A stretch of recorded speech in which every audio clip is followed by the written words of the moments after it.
अश्नीर ग्रोवर की इस allegedly call recording को सुनिए। Sorry, I don't know, sir, what you're saying. You don't know what I'm saying. घर से उठा के ना Are you what you're saying. are you drunk, sir, by any chance?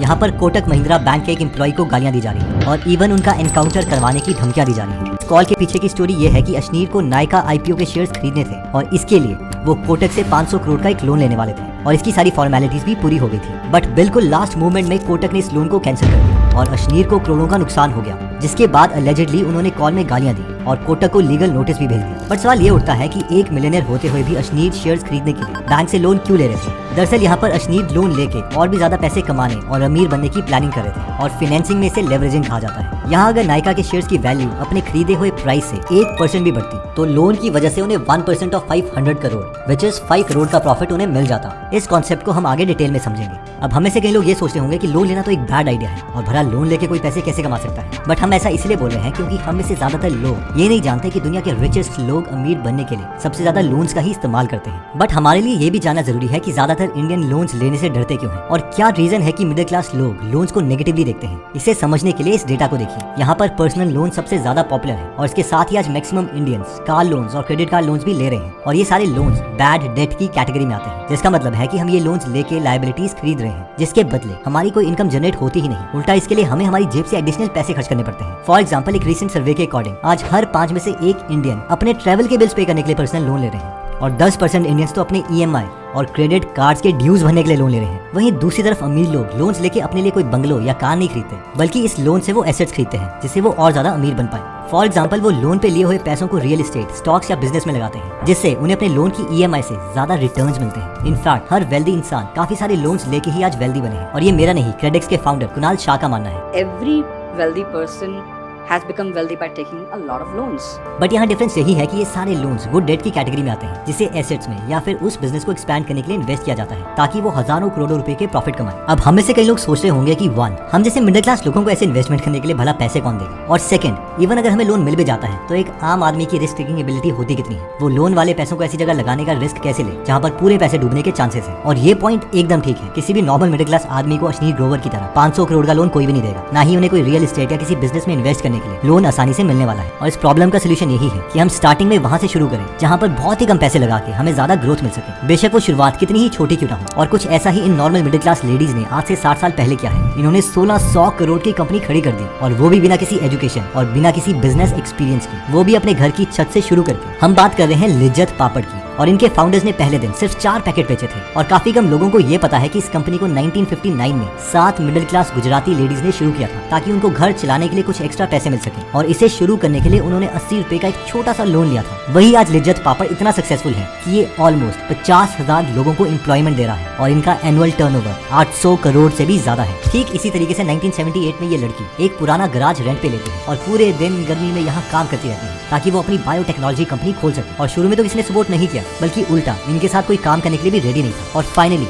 एक रिटायर्ड कार मैकेनिक को इन्होंने हाथ जोड़ के मनाया और वो भी काम करने के लिए इसीलिए रेडी हुआ क्योंकि उसे कहीं और जॉब नहीं मिल रही थी। यहाँ पर हम कोई और नहीं बल्कि बायोकॉन की फाउंडर किरण मजुमदार शॉ की बात कर रहे हैं, जो ये भी बताती हैं कि कैसे 25 साल की एज में जब उन्होंने बायोकॉन स्टार्ट किया तो उनके बैंक अकाउंट में सिर्फ 10,000 रुपए थे और कोई भी बैंक उन्हें लोन देने के लिए तैयार नहीं था। लेकिन बहुत ही मुश्किलों के बाद किरण मजुमदार शॉ ने बायोकॉन को ग्रो किया और आज बायोकॉन 30,000 करोड़ की कंपनी है और हाल ही में उन्होंने अपना बिजनेस एक्सपैंड करने के लिए $1.2 बिलियन का लोन लिया, यानी 10,000 करोड़ रुपए का लोन। और ठीक इसी तरीके से जब हम अपना बिजनेस एस्टैब्लिश करके अच्छी खासी वेल्थ क्रिएट कर लेते हैं तो हम लोन्स लेके ज्यादा से ज्यादा पैसे बना सकते हैं, जिसे फाइनेंशियल लेवरेजिंग कहा जाता है। फाइनेंशियल लेवरेज को हम आसान भाषा में एक एग्जांपल से समझते हैं। मान लीजिए कि आपके पास 2 लाख रुपए हैं और आपको किसी बिजनेस में 20% की ग्रोथ अपॉर्चुनिटी दिखाई दे रही है। अब अगर हम 2 लाख रुपए इस बिजनेस में लगाते हैं तो उसका 20% हुआ 40,000 रुपए और इतना हमें रिटर्न मिलेगा। बट वहीं पर अगर हम 8% का इंटरेस्ट रेट पर 18 लाख रुपए का एक लोन लेते हैं और इसमें अपने 2 लाख ऐड करके इसी सेम बिजनेस में इन्वेस्ट करते हैं तो हमें 20% ऑफ 20 लाख यानी 4 लाख रुपए का रिटर्न मिलेगा। और इस 18 लाख के लोन पर हमें 1,44,000 का इंटरेस्ट पे करना पड़ेगा। यही इंटरेस्ट पे करने के बाद भी हमें 2.5 लाख रुपए का एक्स्ट्रा प्रॉफिट हो रहा है और इसी को फाइनेंशियल लेवरेजिंग कहा जाता है। बेसिकली इसमें हमने अपने कैपिटल को मैक्सिमाइज करने के लिए लोन का इस्तेमाल किया है ताकि हम एक बड़ा अमाउंट इन्वेस्ट कर सकें और इस पर हमें ज्यादा से ज्यादा रिटर्न मिले। लेकिन इसमें रिस्क भी बहुत ज्यादा है। अब हम 4 ऐसे तरीके देखते हैं जिससे अमीर लोग पैसों को लेवरेज करके और भी ज्यादा अमीर बनते हैं। Method 1, investing in commercial properties. जिसमें हम रेंटल इनकम अर्न कर सकते हैं। इसकी एक बहुत ही इंस्पायरिंग स्टोरी है। इमेजिन कीजिए कि इंसान है जिसकी 5,000 रुपए की सैलरी है और वो एक छोटी सी दुकान में हेल्पर का काम कर रहा है और वो इस मेथड को यूज करता है। तो उसे आज कितना रेंट मिलता होगा? 50,000 रुपए, 1 लाख रुपए? नहीं, 2021 में इन्हें 769 करोड़ का रेंट मिला है। इनफैक्ट इन्हें सिर्फ एक बिल्डिंग से 4 करोड़ रुपए पर मंथ का रेंट मिलता है। इनका नाम है विजय अग्रवाल, जो कि एक सतवा ग्रुप नाम की रियल एस्टेट कंपनी के आज मैनेजिंग डायरेक्टर है और इनकी खुद की नेटवर्थ 4,000 करोड़ से भी ज्यादा की है। और अगर हमें भी लोन लेके ज्यादा से ज्यादा प्रॉफिट या रेंटल इनकम कमानी है तो हम उन प्रॉपर्टीज को खरीद सकते हैं जो अपनी एक्चुअल वैल्यू से काफी कम प्राइस में बिक रही है। और इसे करने का तरीका गेरी केलर ने अपनी book millionaire real estate investor में बताया है। बेसिकली वो बताते हैं कि कई प्रॉपर्टीज हैं जो फैमिली डिस्प्यूट्स, फैमिली इमरजेंसीज या फिर लोन प्रॉब्लम के चलते काफी डिस्काउंटेड प्राइस में बिक जाती हैं और हमें ऐसी ही प्रॉपर्टीज को ढूंढना है। फॉर एग्जाम्पल, आज गोवा की जो प्रॉपर्टी प्राइस की ग्रोथ है और रेंटल यील्ड है वो बहुत ज्यादा है और अगर हम इस वेबसाइट पे जाएं तो हमें यहाँ गोवा की वो सारी प्रॉपर्टीज दिखेंगी जिसके ओनर लोन रीपे नहीं कर पा रहे हैं। सो बैंक इन प्रॉपर्टीज को काफी सस्ते प्राइस में ऑक्शन करता है। जैसे कि यहाँ गोवा के पॉश एरिया के 2 घर सिर्फ 70 लाख के ऑक्शन में बिक रहे हैं, जो कि इसकी रियल मार्केट वैल्यू से काफी कम है। और as a thought experiment, let's say कि हम 10 लाख का डाउन पेमेंट करके 70 लाख रुपए का एक लोन लेते हैं और इस प्रॉपर्टी को खरीद लेते हैं, रेनोवेट करते हैं, तो इसकी वैल्यू एटलीस्ट 20 से 30 लाख ज्यादा की तो हो जाएगी और हम इसे हर महीने अपने लोन की EMI से भी ज्यादा रेंटल इनकम अर्न कर सकते हैं। और इसके साथ ही अगर घर का प्राइस 5 या 6 साल में बढ़ जाता है या डबल के आसपास हो जाता है तो ये लोन एक गुड डेट कहलाएगा, ना कि बैड डेट। गेरी केलर ने अपनी इस बुक में और भी बहुत ज्यादा एग्जांपल दिए हैं जो कि आप गीगल एप्लीकेशन में जाके सुन सकते हैं। गीगल ऐप में 200 से ज्यादा बुक समरीज फ्री में अवेलेबल है जिन्हें आप पढ़ भी सकते हैं और सुन भी सकते हैं और हर हफ्ते हम इसमें एक फ्री बुक समरी ऐड करते रहते हैं। तो अगर आप इस ऐप में इंटरेस्टेड हैं तो इसका लिंक मैं डिस्क्रिप्शन और फर्स्ट कमेंट में दे दूंगा। एनीवेज, देखिए, रियल एस्टेट में अपॉर्चुनिटीज इतनी ज्यादा है कि इवन बिलियनर्स भी लोन लेके रियल एस्टेट इन्वेस्टिंग से पैसा कमाते हैं। जैसे कि लॉन मस्क ने पिछले कुछ साल में ही कैलिफोर्निया में 7 प्रॉपर्टीज खरीदी जिसके लिए उन्होंने बैंक से लोन लिया और हाल ही में उन्होंने इन सभी प्रॉपर्टीज को सेल कर दिया जिसमें उन्हें $25 मिलियन का प्रॉफिट हुआ। बट इस प्रोसेस को फॉलो करने के लिए एक कंडीशन हमेशा ट्रू होनी चाहिए कि हम वो प्रॉपर्टीज खरीद पाएं जिनकी रेंटल इनकम और मार्केट वैल्यू की ग्रोथ रेट हमारी EMI के इंटरेस्ट रेट से ज्यादा हो। और दूसरी इंपॉर्टेंट बात, अगर शुरू में हमारी रेंटल इनकम मंथली EMI से कम भी होती है तो भी हमारी इतनी कैपेबिलिटी होनी चाहिए कि हम इस सिचुएशन को मैनेज कर पाए। Method 2, investing. इसमें आइडिया यह है कि हम लोन लेके किसी हाई ग्रोथ पोटेंशियल वाले स्टॉक में इन्वेस्ट करें जिसमें हमें ज्यादा से ज्यादा प्रॉफिट मिल सके। और जैसा कि मैंने वीडियो की शुरू में बताया था कि अशनीर ग्रोवर भी इसी रीजन से लोन लेकर नायका के IPO में इन्वेस्ट करना चाहते थे। इनफैक्ट अशनीर अपनी बुक दोगलापन में बताते हैं कि उन्होंने लेवरेजिंग का इस्तेमाल किया और बैंक से 95 करोड़ का लोन लिया और इस लोन के पैसों को अशनीर ने जोमेटो के IPO में इन्वेस्ट किया। और हम में से ज्यादा लोग शायद बिलीव नहीं करेंगे कि ये इन्वेस्टमेंट इतनी सक्सेसफुल हुई कि अशनीर ने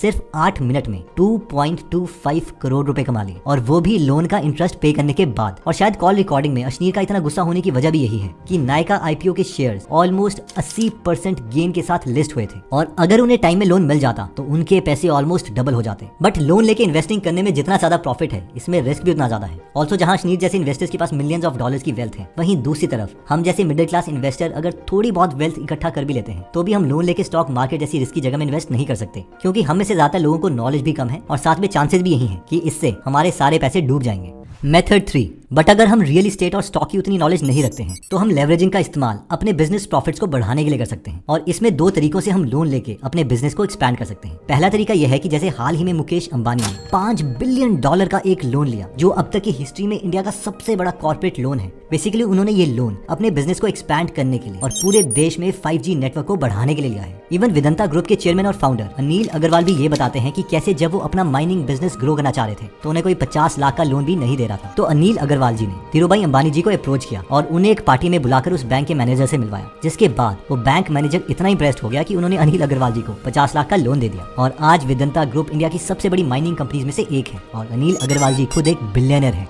सो अगर हमें अपने एग्जिस्टिंग बिजनेस में स्कोप दिखता है और अगर हमें इसमें लोन का इंटरेस्ट रेट से डबल या इवन ट्रिपल वाली ग्रोथ अपॉर्चुनिटी दिखती है तो हम भी लोन लेके अपने बिजनेस को एक्सपैंड कर सकते हैं। आइए इस पे एक थॉट एक्सपेरिमेंट करते हैं। अगर हमारा एक रेस्टोरेंट का बिजनेस है जिसकी ग्रोथ बहुत ही अच्छी है, इतनी अच्छी कि इवन किसी दूसरे टाउन या एरिया में भी हमारे लिए डबल ग्रोथ अपॉर्चुनिटी है, तो सिर्फ ऐसी सिचुएशन में हम अपना लोन लेके उस पर्टिकुलर टाउन या एरिया में अपने रेस्टोरेंट की एक और ब्रांच खोल सकते हैं ताकि हमें इस ग्रोथ अपॉर्चुनिटी का ज्यादा से ज्यादा फायदा मिले। सेकंड, एक बार अगर हमारा एक पर्टिकुलर बिजनेस वेल एस्टैब्लिश्ड और सक्सेसफुल हो जाता है तो हम लोन लेके किसी दूसरे बिजनेस में भी पैसे इन्वेस्ट कर सकते हैं या फिर उन्हें पूरी तरह से बाय आउट भी कर सकते हैं। इस प्रोसेस को लेवरेज्ड बाय आउट कहा जाता है। कई बिलियनियर्स इसे यूज करके दूसरे प्रॉफिटेबल कंपनीज को एक्वायर करते हैं। फॉर एग्जांपल, गौतम अदानी को जब सीमेंट इंडस्ट्री में ग्रोथ दिखी तो उन्होंने खुद का बिजनेस नहीं खोला बल्कि उन्होंने ACC और अंबुजा सीमेंट को एक्वायर करने का प्लान बनाया और इसके लिए उन्होंने 32,000 करोड़ का लोन लिया। अब स्मॉल बिजनेस ओनर्स तो इतना बड़ा लोन नहीं ले सकते बट इस मेथड को समझ सकते हैं और शायद कभी सही टाइम आने पर छोटे स्केल में हम इस इस आइडिया को इम्प्लीमेंट कर पाए। मेथड 4, लास्टली, अमीर लोग लोन का इस्तेमाल सिर्फ पैसे बनाने के लिए नहीं बल्कि टैक्सेस बचाने के लिए भी करते हैं। फॉर एग्जांपल, दुनिया के सबसे रिचेस्ट लोगों में से एक इलॉन मस्क ऑलमोस्ट ना के बराबर टैक्सेस भरते थे।